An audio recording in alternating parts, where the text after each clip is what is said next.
radio voice warmed up. So, You ever sing? I'm a terrible singer. Do you want to practice?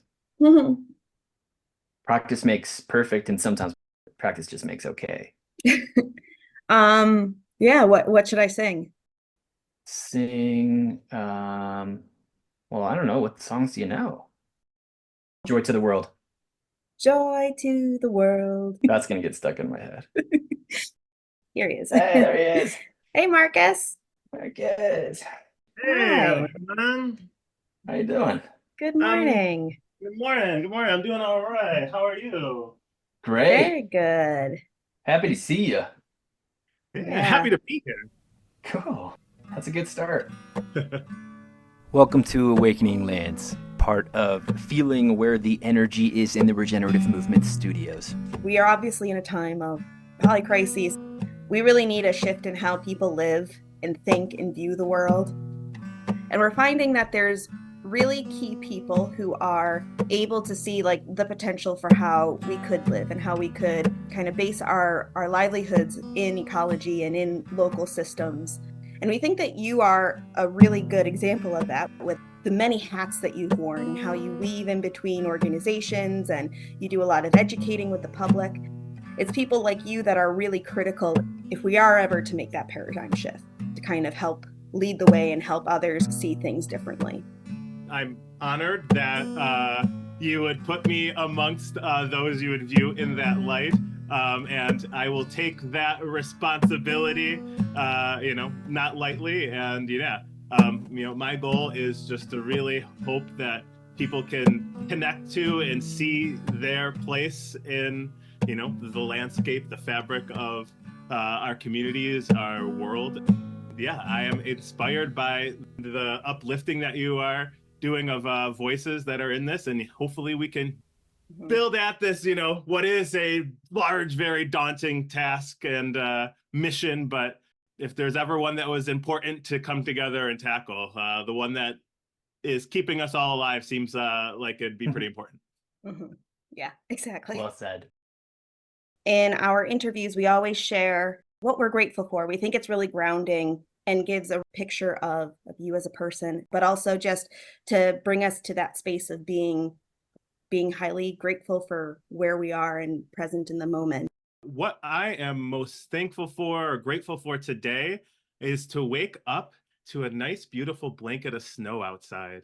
Mm-hmm. I am someone who loves winter and snows. There's something about waking up to a nice, beautiful blanket of snow, kind of giving that extra brightness to the region and thinking about things like climate change and our Great Lakes not having ice. But then suddenly you get to wake up and it's like, oh, wait, today is a nice, beautiful snow day. So we're going to go with it and we're going to roll with it. So I'm very grateful that we have a little bit more of our ecosystem being in sync today and our water cycle functioning as it should be. So yeah, very grateful for our snow today. In this episode, we'll explore a bit of Marcus's background to see just how a kid from a suburban setting in Buffalo is becoming one of the inspiring ecological leaders and connectors of the region. He's shouting from the hilltops, or maybe I should say the tops of waterfalls, about the important local storylines to know. He's doing so to inspire, but also to give a glimpse of what it would take for the culture of Buffalo Niagara to become truly regenerative. Being an ecologist, Marcus knows the role the region plays in connecting the world with bird migrations from all over the planet and terrestrial animal migrations that connect the Great Lakes region to the entire East Coast. And get ready to be excited about wildways. Then, speaking of awakening lands, at the end we touch on different ways that the story of regeneration throughout the region might come more to life for all to see. Before we jump into Marcus's background, the origin of his connection, his curiosity, his fiery passion in caring for life, let's start things off with a little glimpse of the history of environmental action in Buffalo and beyond. It is from this particular historical context that the force of nature that is Marcus can better be seen. You see, Western New York inspiring the environmental movement on this continent from the dawn of time, where we have the Haudenosaunee in our region giving us that 7-generation principle, really, establishing sustainability before it becomes a buzzword. It is just the way that you go about living every day. Perhaps there's something about this place and its people that results in that principle continually coming back up. For thinkers like Olmsted to say that we really need to protect these areas, and as they saw what was happening at Niagara Falls, they used that as an inspiration to say, well, we need a national park system to protect natural areas so that what happens here doesn't happen there. Niagara Falls State Park was the first state park in the U.S. But before the state park was established back in the 1800s, Niagara Falls was incredibly over-industrialized, with every bit of the gorge covered in mills, plants, and factories. Thankfully, Olmsted and locals recognized the beauty and wonder of this place and fought for its natural preservation. This all had influence on the foundation of our first national park at Yellowstone and the overall innovation of land preservation and protection in mainstream American and European culture. You're showing how important it is for individual communities to come together and fight to protect their communities at Love Canal.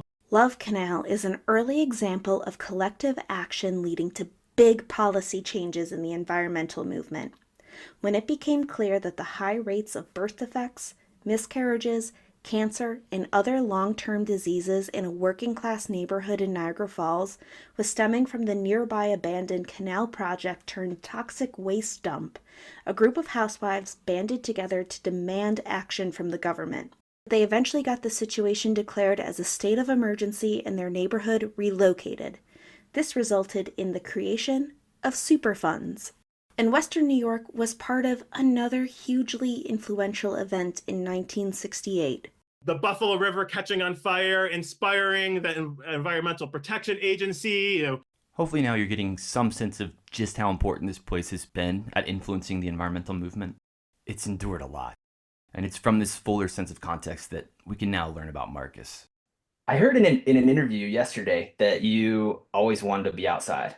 Was it just some call to the wild in some sense, or what was it? Was there a particular landscape that you fell in love with? It was kind of like a call to the wild ever since I was younger, but my sense of place growing up, it was the wilds of Cheektowaga, New York. So I am born and raised in Buffalo. I fell in love at an early age, just exploring, roaming, rambling. What were my wilds at the time? I would take any chance that I get to just be immersed in the bushes, the creeks that would go by, catching frogs, and just spending as much time outdoors as possible. It's interesting now because you look back and you're like, wow, what seemed like the wilds back then, and what I know now was the abandoned rail line that is in the shadow of the Buffalo International Airport, those, woods and creeks that I was in were, thickets of buckthorn invasive species and, knotweed. But when you're a kid, it doesn't matter. It's just as magical. Marcus shared with us something else pretty magical. The event, the moment that led to him becoming a naturalist. It was when he met one and went on their guided tour through the forest at Allegheny State Park. In some sense, that walk was like an introduction to the world around him. We took one vacation a year as a family, and that one place that we went was Allegheny State Park. For those who don't know, it's about an hour and a half south of Buffalo, right on the New York-Pennsylvania line. And Allegheny State Park is a little core of undeveloped paradise. I would spend a lot of time exploring. I never really had anybody take me into the woods or explain to me the names of plants and animals and things that are around me. It was more just, a recreational trip. But one trip in the woods with a naturalist from Allegheny State Park completely changed my view of the natural world. I had somebody take me off trail and we went. Hold on one second. His phone's ringing. No worries. I had somebody. We're going off trail, phone. Come on. And now I have my digital assistant to come with me. Back to the woods. On that first walk that I finally had someone take me off trail, and we will go through the woods, and suddenly she was able to point to different plants, trees, animals, and give them a name. For the first time, I started to see the forest for the individual trees. All of these plants suddenly had names, and she was pointing to a plant and said, you can even eat this plant. And being a kid, having their eyes open for the first time, like, all right, what do you mean? You could take me into the woods, point to a green plant growing in the dirt, and I can eat it. I had to take her up on that challenge and say, all right, I'll eat it. And she gave the caveat, but if you eat this, no one will talk to you for the rest of the walk. So be forewarned. That's when I had my very first wild onion, and my mind was blown to be able to have an edible plant come out of the woods. You can walk through the woods. You can know the names of the plants, animals that are around you. You can take other people into the woods and make that connection. A walk through the forest is like walking through an art gallery with 9/10 of the paintings turned to the wall.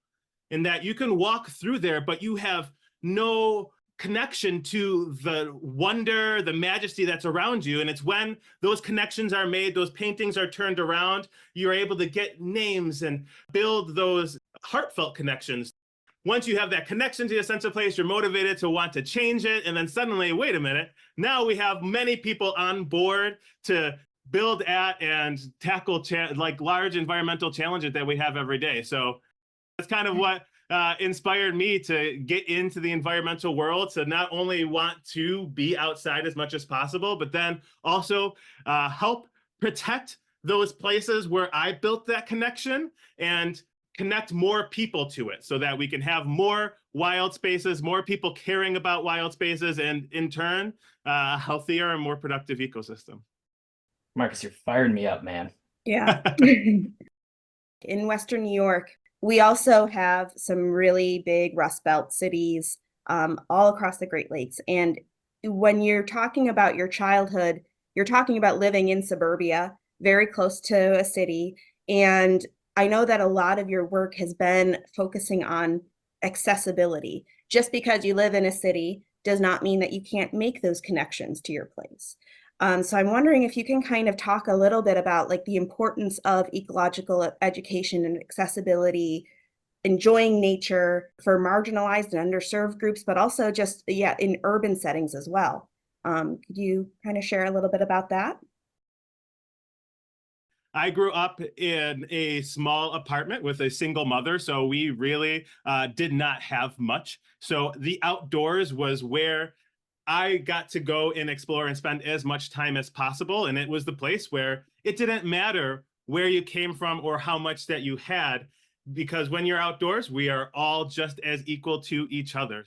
We need to have ecological accessibility and these natural places where people can make these connections.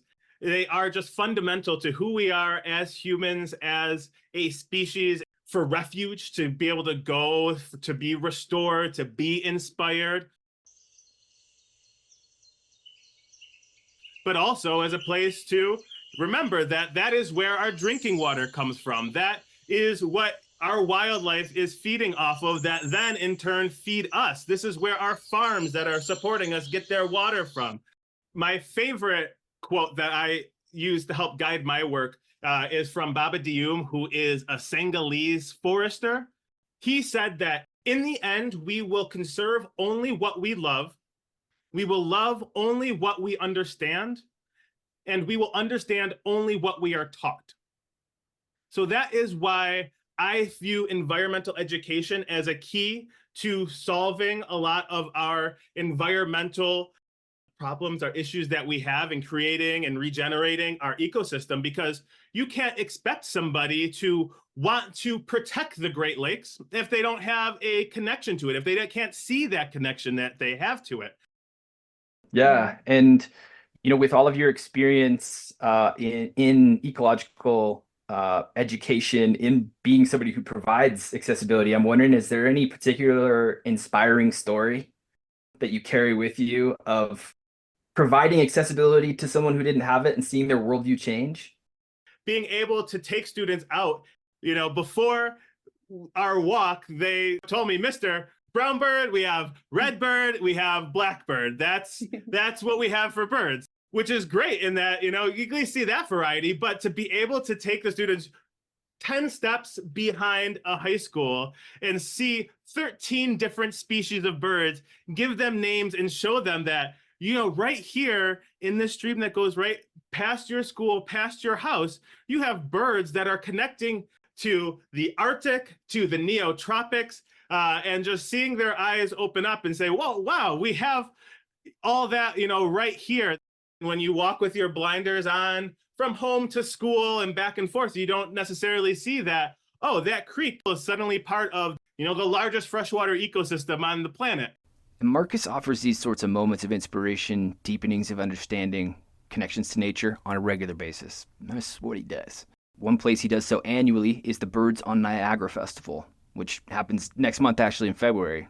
It's a place where people come together to celebrate the wonder of birds coming from all over the planet to Niagara's icy waters. I think one thing that's really amazing about something like Birds on the Niagara is that it's a winter birding festival, and it's a festival. It's celebration. It's really bringing to get people together to celebrate and kind of adapt their culture around this idea of being a bioregion and being connected with a lot of things, and celebrating that. I love the Birds on the Niagara Festival for being just that, of getting back to celebrating these natural phenomenon that we used to really kind of build our entire phenological calendar around. And it's kind of getting back to that sense of wonder that we have. It seems almost like a paradox of, what do you mean? You want me to go to the base of Niagara Falls in bitter February and have ice build up on my hair and eyelashes? But that is the place to be, because we have birds coming in from the Arctic, from Europe coming over, and it's that sense of wonder that you don't get unless you are there. And once you're there, you're getting hooked. So if you don't know what I'm talking about, you haven't been hooked yet. And I had to ask Marcus how in the world these birds are so tough in the cold. Yeah, I mean, they have a different biology than us, so it is impossible for a human to think in the mind of a goose waking up on a frozen lake. And how haven't your feet froze off and turned into blocks of ice? That bird biology allows them to have their countercurrent circulatory system that allow their core to maintain temperature and not lose it to the outside. And you think about a bird, and when you see it, you're really only seeing the illusion of that bird. You're seeing all of those feathers that are covering it and really concealing how small that bird actually is. So when you see that duck sitting on that ice, they have those layers of guard feathers, flight feathers, those insulating feathers. So they have their big old jackets on when they're hunkered on that ice, and their circulatory system allow them to preserve their heat. And that's part of why I love the festival, because it instills that wonder of, how is that snowy owl just out there bobbing on the ice all day long and having the wind, ice, and snow at its back all day long? But how they're able to do it, I think, helps build that wonder and say, all right, well, that gives that kid that inspiration to answer that question of, how did that duck wake up on that lake and not freeze? And suddenly you now have a budding ornithologist, you have a budding ecologist and biologist. So these festivals and the sense of wonder, I think, are what help inspire that environmental conservation. We then asked Marcus the role that something like Birds on Niagara plays in helping us all to understand what's happening to the planet. You start to see, once you got that connection, that love, then it's, all right, well, where are we with, the birds on the Niagara? And how has that changed over the course of history, over the course of millennia, over the course of the last couple of decades, or even the last couple of years? And how can we use this festival to inspire that next step of, well, we have these birds here, or we used to have these birds here. What is the next step to keep them here, or to keep this ecology functioning? That's a really good question. So a large part of the festival is that conservation action, and where are the conservation needs for these birds, for our corridor, and how can we come together to address them? Right now, it's it's a little bit shocking that we don't have as many of the birds in Western New York as typically are in our region for the festival. And, why is that? Why haven't they made their way down? The Birds on Niagara is helping more people to see and understand these continental scale connections, to see shifting scenarios and increasing threat to some of the most lovable and majestic species we know. But as hard as these realities are to look at, they're exactly what we need to see. We need to see what's happening. We need to understand more about the planet. We need to learn to see the whole. Being a place where these connections are so apparent, a place where people can come to get those tangible connections to the poles, the North and South Pole, to other continents. I have a sense of pride and how, festivals like Birds on Niagara show it, and how we have a mission ahead of us now to connect to not only those flyways that birds are able to migrate through and make those connections to, but what about those terrestrial connections that we have and we are a link to here in Western New York? We have the Appalachian Mountains coming up all the way from the south. And here in Buffalo, those animals, those wildlife, those plants that are moving along those Appalachians, they have their connection to the Great Lakes, to the Adirondacks, to the Finger Lakes, the Boreal Forest. What I'm excited to be working on is how can we build those wildways?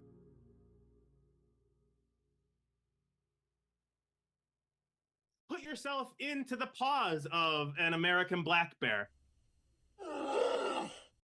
And go back 500 years before there was European colonization on Turtle Island, and imagine that you are a black bear living in what is now known as Western New York, and you are going about your daily life. You could have a range that could stretch tens to dozens of miles, up to 70 miles you could roam and ramble. And back then, you could do that unencumbered. All of these other creatures could migrate and move through our landscape unencumbered and freely. Fast forward to today, imagine that you are a black bear in the heart of Allegheny State Park and you wanted to travel up to Lake Ontario. Imagine how treacherous that journey would be today. The highways, the human developments, the communities, and how fragmented our ecosystem looks like in Western New York, but really across the United States. How can we think to protect more than just individual pockets of land, but really work on that landscape scale, knowing that when you protect one little parcel of land, the wildlife that live there, they aren't just interacting with that parcel. They are moving through that parcel, migrating through. They are going to find food on the outside of it. So protecting individual parcels of land is not enough to regenerate a landscape, to reconnect an ecosystem. So what we are doing is we are building on the Eastern Wildway concept put forth by the Wildlands Network, which is a nonprofit organization that mapped out the entire East Coast and said, if we were to protect half of the East Coast for wildlife protection, wildlife habitat protection, left the other half to human development, human cities, communities, where could we do that strategically and build upon already protected and intact areas, and then also build corridors, linkages, or connections from those big core areas to each other to allow that wildlife to move, migrate as they once did, and to also migrate to adapt to climate change, because our climate is changing and animals, wildlife are only going to have three options in order to deal with that change. You can either move, you can adapt, or you can die. Dying isn't an option any animal wants to pick. Adapting is great, but at the rate that humans have sped up climate change, adapting just simply is not an option anymore. So the only option left is to move. So in order to help our wildlife out, we are going to have to give them the space, the connections to be able to move in order to respond to climate change. So when the Wildlands Network put out that map of the Eastern Wildway, we here in Western New York at the Western New York Land Conservancy, we saw that, wait a minute, we here in Western New York have core habitat And not only that, but we are the core habitat and the Eastern Wildway's linkage to the Great Lakes ecosystem and beyond. So not only do we have a mission to help make that Eastern Wildway a reality, but we have the crucial mission to be that connection, that linkage from the Atlantic Ocean to the Great Lakes and beyond. In a long-winded nutshell, that is what the Eastern Wildway is. It is a landscape scale conservation program where we are figuring out what are our critical areas to protect and how can we connect them to each other. That's so exciting. Marcus then gave us some sense of what's currently happening in Western New York to support the Eastern Wildway. We are really the first region out of that Eastern Wildway vision that is kind of making this a reality on the ground. So we take pride at the Land Conservancy as working with our partners at the Wildlands Network as kind of spearheading and piloting of, all right, how can a land trust take this kind of larger mission and actually make it a reality on the ground? So the establishment of the Wildway is something that I take a lot of pride in. Having an ecological program that is staffed with a director to kind of oversee this. And this mission is not just the Land Conservancy alone. What we are doing is building a network, and that is our biggest kind of mission this year, is the power of partnerships. Our Wildway project area has identified over 1 million acres of critical habitat to conserve. So there's no way that I'm doing that alone. Land Conservancy is doing that alone. So we are bringing in all of our partners from organizations, municipalities, agencies, nations, our tribal partners, and trying to figure out how we can all coalesce around this Wildway vision to give us another one of those lenses to look through to help build that landscape connection. And one thing that I think that is really interesting is you're not only with the Wildway, you're not only looking at like state parks, federal parks, and things like that. You're also connecting with private landowners and inviting them into this. I'm wondering how that's going, how you're pitching the story, how you're kind of getting like I said, the community on board with joining this. What does that look like? Yes, a huge opportunity for the Western New York Wildway is to be able to work with private landowners. Since we are a nonprofit organization at the Western New York Land Conservancy, we are not a government, we are not a municipality, we are just an organized group of individuals that are really excited about land conservation and land preservation. So we are able to work with private landowners that are just as excited about this as we are. And they have been many landowners that see the Wildway map and suddenly they light up because they knew that their little corner of the earth was important in the general fabric of the ecosystem. And now we are kind of giving them that proof of, all right, where I am living and stewarding is important because it falls into this overall plan of a Wildway. And wait a minute, now what can I do to make it so that wildlife can move through my property better or easier or have more habitat? Has been a really inspiring kind of tool to really engage with private landowners and to bring more of them on board, and then giving them the tools to permanently protect from development so that it stays a vital part of the fabric of our ecosystem. Inspired by seeing a story of landscape scale regeneration that people could get behind, I then wondered if there were more stories of local regeneration that were widely shared. So what's your sense of storytelling around the regenerative movement locally? That's a good question. That's a great question. It's because I guess in my mind in Western New York, I don't necessarily see one regenerative movement. I see a lot of individual kind of movements. We're a place of many communities, organizations, kind of networks that don't necessarily have one big coalescence. We have many different coalitions. So the storytelling for each one is a little bit different. And that is probably, one of our strengths is that, we have so many different organizations working on different principles of regeneration and working towards these concepts, but is it necessarily one movement? I think it does have a lot of opportunities to kind of bringing together one coalescent story. But there are a lot of opportunities. We have groups like the Western New York Environmental Alliance that kind of brings groups together with that environmental lens. I'm building a Wildway partner network. We're going to have our Wildway lens that we're building. So we have a lot of those individual ones, but we have a lot of work probably to bring them all together to have one regenerative movement. But we are a movement of many movements here in Western New York. Curious about your thoughts on separate organizations that are oftentimes fighting for the same funding, the same resources. Do you see any potential for like groups in this area to start to become more aligned, where we can kind of start focusing and interacting a bit more pro-socially and supporting each other's work? Like what do you kind of think about that idea? And I know that that's kind of like an ideal situation, but just wanted to hear your thoughts.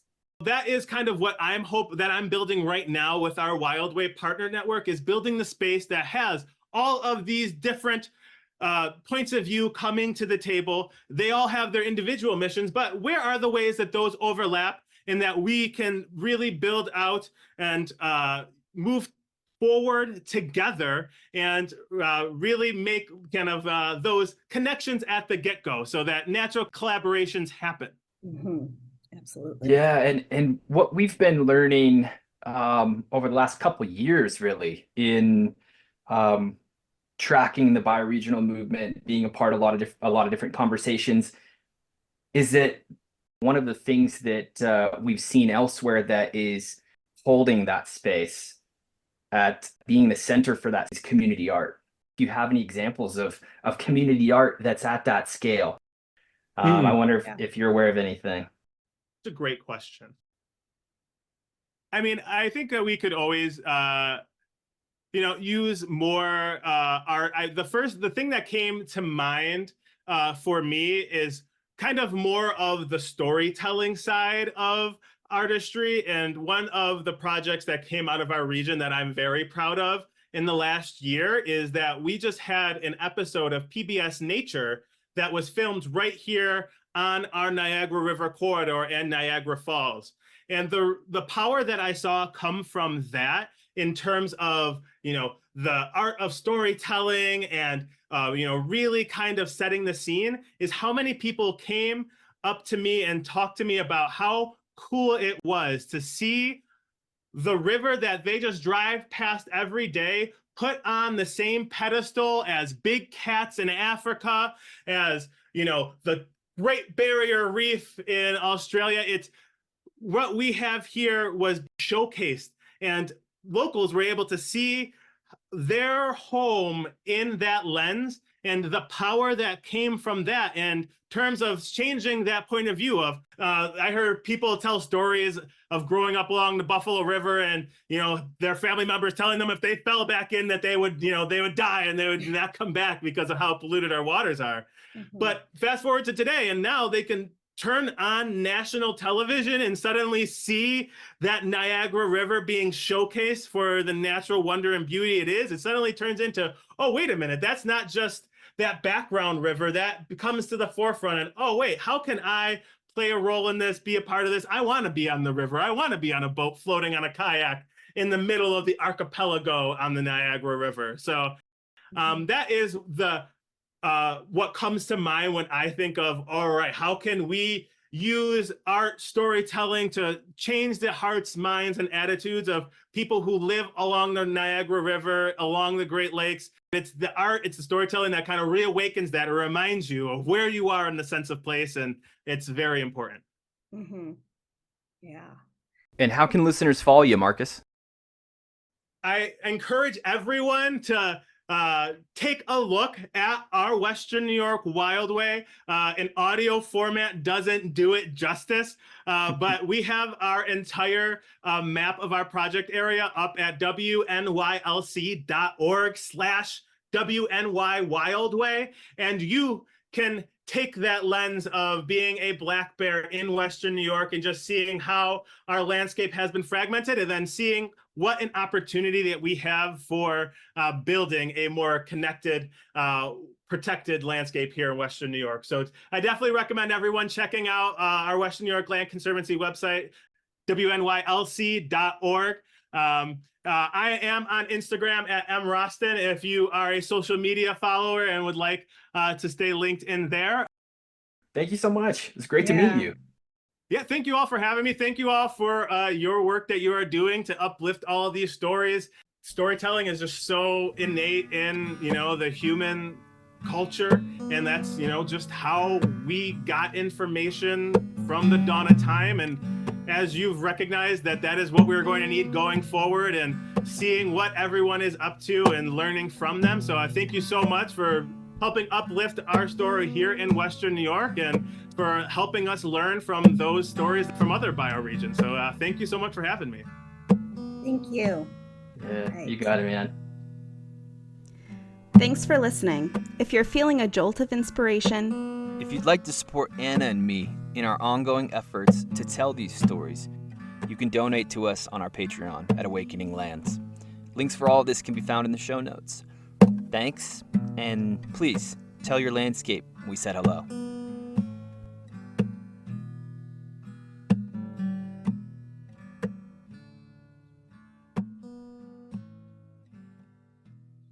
Marcus, you're firing me up, man. Yeah.